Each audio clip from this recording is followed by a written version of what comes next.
Hi students, 12th standard computer application chapter 3 introduction to database management system continuation.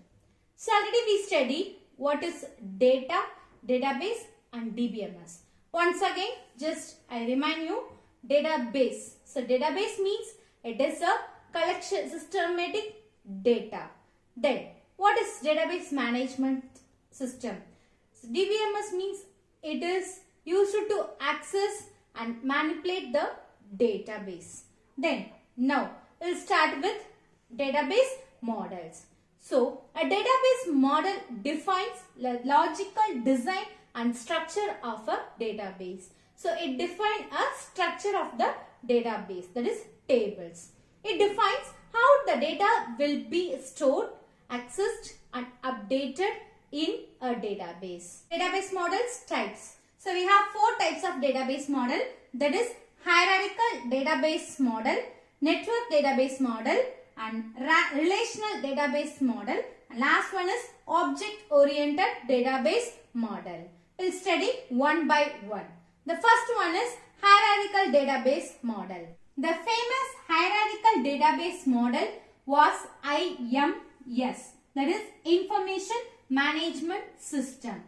This is first DBMS in IBM. In this model, each record has information in parent-child relationship like a tree structure. The collection of records was called as record types, which are equal to tables in relational model. Relational model means we'll study next.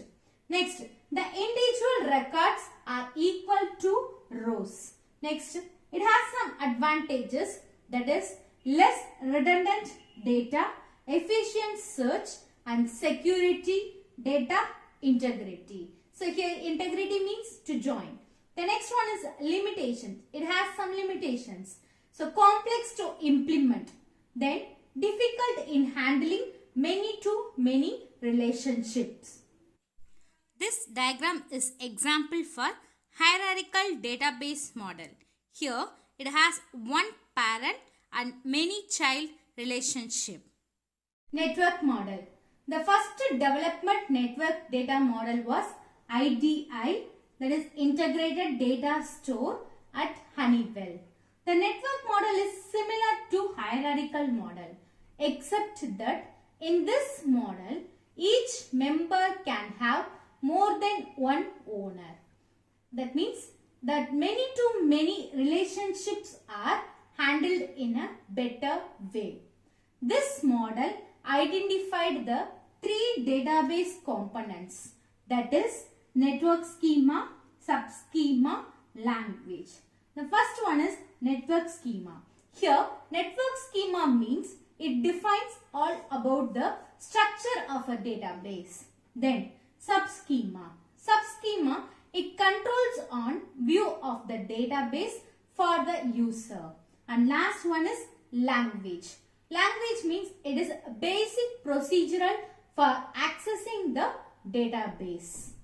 Advantages of network model. Ability to handle more relationships. So already we know that it is many to many relationship. So it is easy to handle. Then easy data access. So we can access the data easily. Then it is data integrity and independence. Limitations. So it has some limitations. It is difficult in design. So already we know that the many to many relationship means the table mostly in size in big. So it is difficult to design and maintenance also sometimes difficult.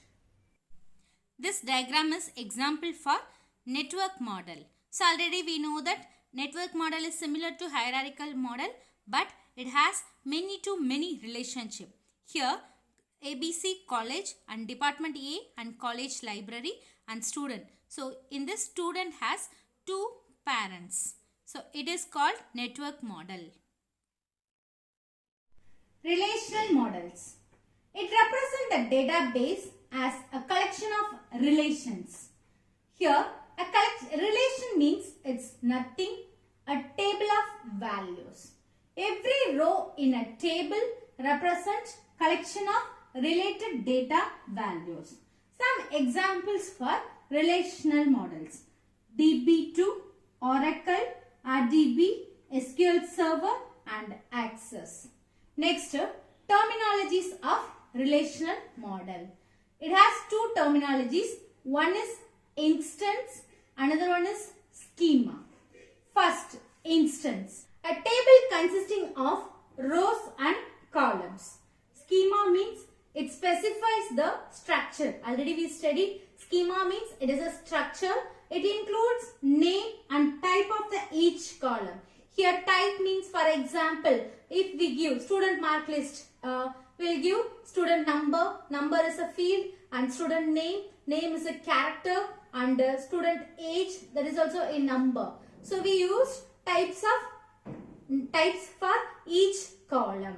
And a relation, that is a table, consists of unique attributes and tuple. Here another name of column is called attributes and another name of row is called tuple. Last one is object-oriented database model. This model incorporates the combination of object-oriented programming concept and database technology. Practically, this model serves as the base of relational model. That means it is similar to relational model. This model uses small reusable software is called objects. Then these are stored in object-oriented database. It has some advantages. That is, this model efficiently manages large number of different data types and complex behaviors are handled efficiently using object-oriented programming concept. Thank you, student.